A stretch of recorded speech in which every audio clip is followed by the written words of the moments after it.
Ano gusto mong maging trabaho ba ng araw? Ay, magpupulis daw siya. Yeah, maganda rin yan. Very good. So sa tingin mo, kung nagbabasa ka ng mga libro ngayon, makakamit mo yung pangarap mo na maging pulis?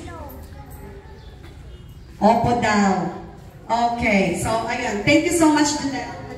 Kunin mo na yung prize mo doon. Thank you. Good job. Okay, sino ba yung gustong sumagot sa tanong ngayon? Kaya, halika dito.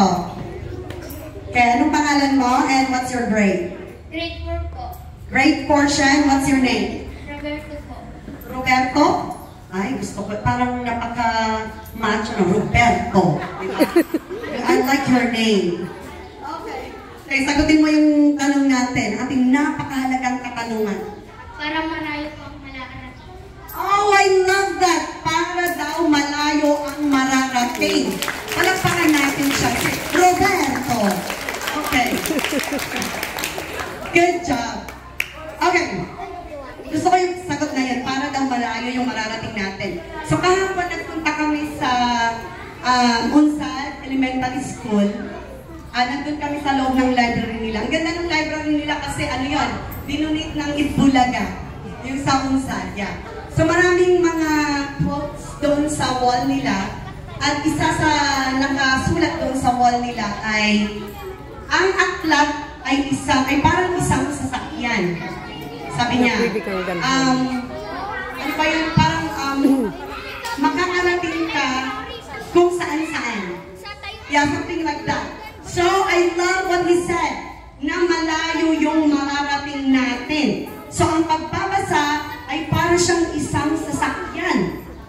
Yun yung magiging tool natin, instrument natin, para malayo yung mararating natin. And why do you think na ganun yung mangyayari sa atin?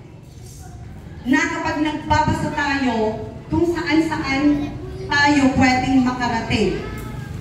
Ano yung nagagawa ng pagbabasa? Okay. Pumunta dito yung bata na mahilig magbasa. Ay, talagang ano siya.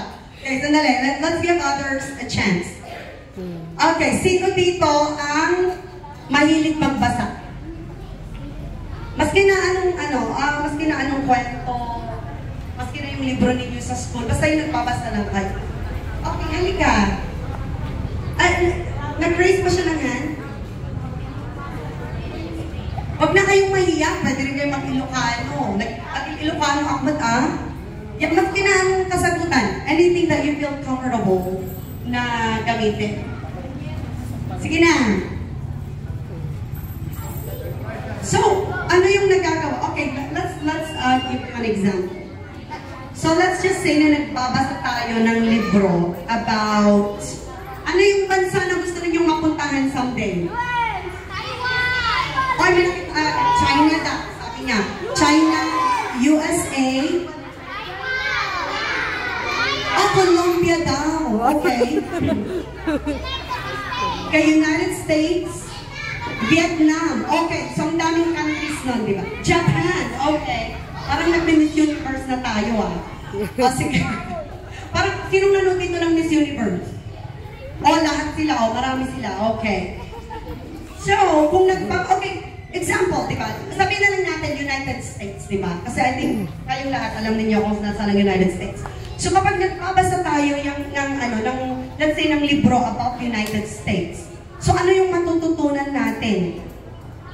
Diba? So doon sa libro, i-describe sa inyo yung mga iba't ibang lugar, kasi ang United States, kaya tinawag na United States, kasi marami siyang mga states.